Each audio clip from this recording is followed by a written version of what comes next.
दोस्तों, आज बहुत ही प्रमुख मुद्दे के साथ आपके सामने आए हैं और मुद्दा ये है कि इस समय देश में चर्चा का विषय सोनम रघुवंशी और राजा रघुवंशी केस है। काफी दिनों से लापता इस कपल को ढूंढने का प्रयास पुलिस का, और इसके बाद जब सच्चाई सामने आई है, उस सच्चाई ने पूरे देश को स्तब्ध कर दिया है। स्तब्ध मतलब ये कि ये घटना इस तरह कारित की गई है, लोगों के मन में ये इंसिडेंट घृणा पैदा करने वाला है। एक नई नवेली दुल्हन अपने ही पति के लिए सुपारी किलर अरेंज करती है और इसके बाद खुद उसमें संलिप्त होकर अपने ही हाथों से अपने पति की हत्या कर देती है। दोस्तों, अगर देखा जाए तो इस घटना को जब अब धीरे धीरे लोगों के सामने मेघालय पुलिस द्वारा लाया जा रहा है, अब लोगों को लग रहा है कि क्या शादी जीवन के लिए इतना बड़ा खतरा हो सकती है। 11 मई को इंदौर में रहने वाले सोनम रघुवंशी और राजा रघुवंशी की शादी बहुत धूमधाम से हुई थी। शादी होने के 30 दिन बाद जब हम ये वीडियो बना रहे तो किसी को अंदाजा नहीं था कि 1 महीने के अंदर इस शादी का ऐसा रिजल्ट होगा। तो दोस्तों, विस्तार से आपको इसके बारे में बताते हैं।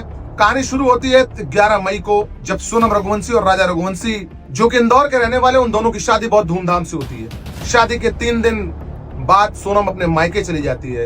इन 3 दिनों में शादी होने के बाद सोनम अपने पति से कहती है कि मैं चाहती हूँ कि कामाख्या देवी की मैंने मन्नत मांग रखी है, हम पहले कामाख्या देवी का दर्शन करें और दर्शन करने के बाद अपने जीवन की शुरुआत करें। इसका मतलब साफ है कि उन दोनों के बीच इन 3 दिनों में पति पत्नी जैसा कोई संबंध स्थापित नहीं हो सका। और उसके बाद वो अपने मायके चली जाती हो। फिर प्लान के तहत वो कामाख्या देवी का टिकट करती है और 20 मई को अपने पति राजा रघुवंशी के साथ वो गुवाहाटी निकल जाती है। लेकिन इसके पीछे उसकी प्लानिंग चलती रहती है। दोस्तों, प्लानिंग में उसका वो प्रेमी जो उसके प्लाईवुड फैक्ट्री पर काम करता है, इस प्लानिंग में उसका साथ दे रहा होता है इंदौर में बैठा सोनम रघुवंशी के पिता की फैक्ट्री पर काम करने वाला राज कुशवाहा और सोनम रघुवंशी दोनों एक दूसरे के साथ प्रेम में थे और राज कुशवाहा और सोनम किसी भी कीमत पर अपनी दूरी बर्दाश्त नहीं कर सकते थे और इस दूरी को हटाने के लिए उन्होंने सीधे राजा रघुवंशी की हत्या करने की योजना बना डाली। अब दोस्तों, 20 मई को जब दोनों गुवाहाटी जाते हैं, वहां से कामाख्या देवी का दर्शन करते हैं और फिर 21 मई को सोनम कहती है कि अब यहाँ से हम शिलोंग चलेंगे घूमने और वहां हमारा हनीमून ट्रिप रहेगा। राजा रघुवंशी कहता है कि ज्यादा दिन रुक नहीं सकते, 1-2 दिन में हम लोग को वापस जाना पड़ेगा क्योंकि ट्रिप बहुत ज्यादा दिन की नहीं हो सकती। तो सोनम को पता था कि जितना दिमाग लगा के मैंने राजा को खुद से दूर रखा है, अब मेरे पास बहुत ज्यादा समय नहीं है और राजा रघुवंशी की हत्या करने के लिए, यानी कि अपनी पति की हत्या करने के लिए जिस प्लान को सोनम ने सबसे पहले बनाया था, वो प्लान ये था कि सेल्फी लेते समय राजा रघुवंशी को धक्का दे देंगे ताकि ये एक एक्सीडेंटल डेथ साबित हो, जिसके बाद हम में से किसी पर भी कोई डाउट नहीं आएगा पुलिस का।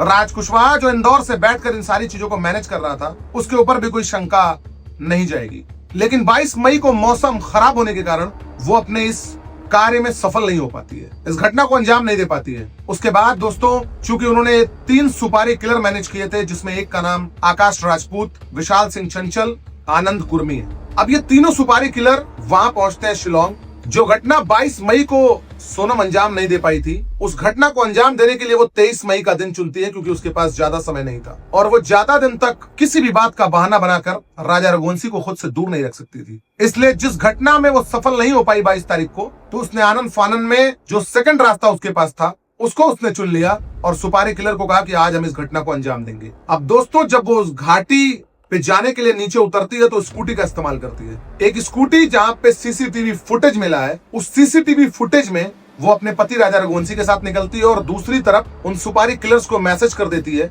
वो सुपारी किलर्स एक स्कूटी पर तीनों, विशाल, आकाश और आनंद, वो तीनों निकलते हैं। फिर जब वो नीचे पहुंचते हैं तो वहां पर सबसे पहले आकाश मौका देखकर राजा रघुवंशी पर अटैक करता है। वो राजा रघुवंशी पर अटैक करता है। दोस्तों, समझिएगा इस परिस्थिति को।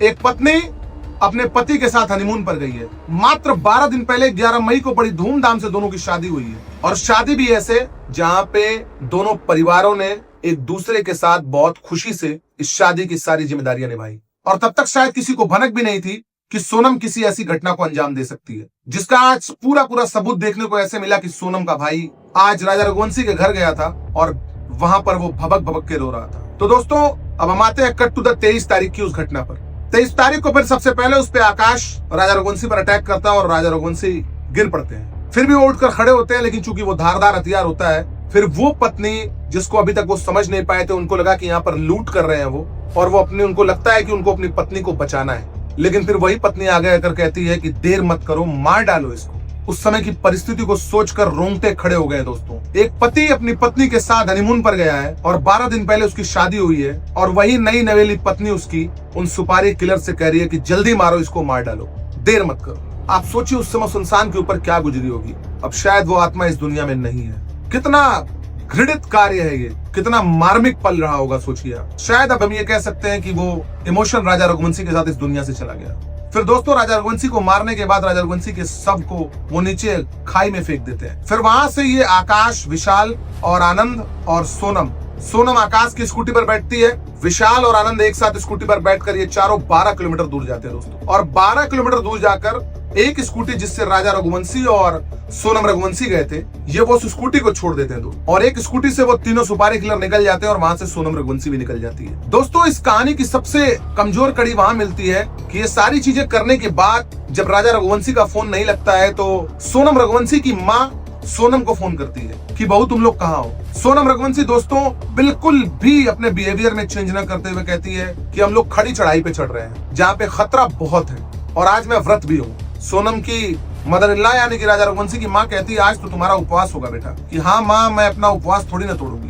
यही एक कड़ी थी क्योंकि जिस होम स्टे पे वो दोनों रुके थे वहाँ के मालिक ने बताया कि पुलिस को कि वो दोनों यहाँ से ब्रेकफास्ट करके सुबह निकले थे। तो पुलिस को कहीं ना कहीं डाउट हुआ। अब दोनों कपल गायब है, दोनों के परिवार वाले परेशान है, फोन स्विच ऑफ कर दिया गया। यहाँ से पूरे देश में ये घटना चर्चा का विषय बन गई। मेघालय पुलिस की कार्यशैली पर सवाल उठने लगे और दोस्तों वहाँ से जब ये सारे निकल जाते हैं तो मेघालय पुलिस परेशान होकर ढूंढते जब मेघालय पुलिस को ये लगता है तलाश करते करते 2 जून को राजा रघुवंशी की लाश बरामद होती है। और जब राजा रघुवंशी की लाश बरामद होती है उस वक्त उनके गले पर धारदार हथियार का निशान मिलता है, जिसके बाद उनका पोस्टमार्टम कराया जाता है और पुलिस इस बात के लिए पूरी तरीके से श्योर हो जाती है कि यह हत्या है, कोई दुर्घटना नहीं है। इसके बाद दोस्तों पुलिस कॉल डिटेल्स की तलाश करना शुरू करती है। उस कॉल डिटेल्स में ये पता चलता है कि राज कुशवाहा से उसकी लगातार बात हो रही थी और सुपारी किलर से भी बात हुई है। पुलिस अपनी घटना पर कार्यवाही कर रही होती कि उस दौरान ही दिनांक 9 जून को सोनम गाजीपुर में, उत्तर प्रदेश के गाजीपुर में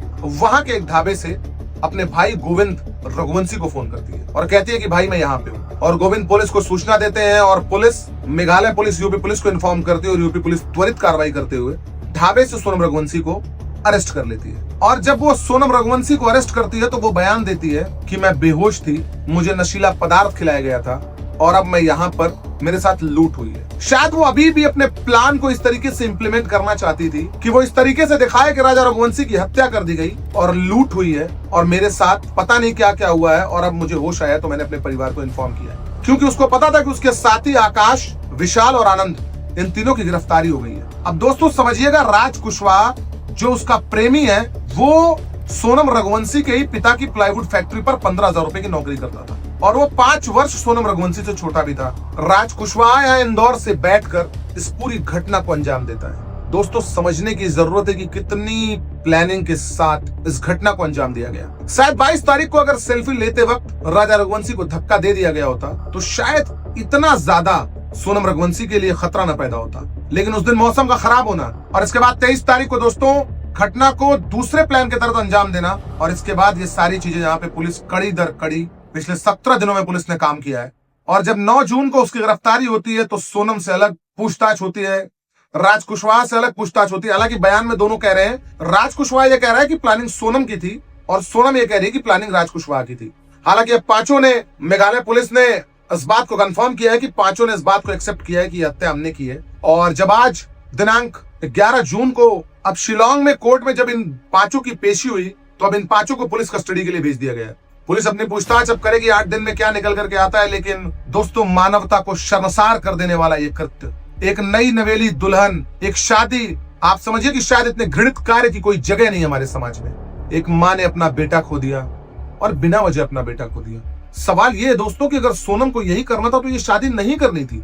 बहुत सारे इसके रास्ते थे, किसी को मारना ये जरिया हो सकता है, लेकिन इसके पीछे की प्लानिंग ये थी दोस्तों कि सोनम को विधवा बनकर कहीं ना कहीं दोनों परिवारों की सहानुभूति लेनी थी। बहुत सारी चीजों पर सोनम की नजर थी। सोनम इतनी बड़ी मास्टरमाइंड थी दोस्तों, और जैसे धीरे धीरे परत दर परत खुलती चली जा रही है। चूंकि आने वाले 8 दिनों में और चीजें क्लियर होंगी, लेकिन मेरा सवाल आप सबसे है, क्या समाज में ऐसे घृणित कार्य की कोई स्वीकार्यता है? क्या समाज में इतने घटिया लोग आज भी मौजूद हैं? अगर आपको शादी नहीं करनी थी तो आप बोल देते जबरदस्ती, किसी की जान लेना कहां तक उचित है।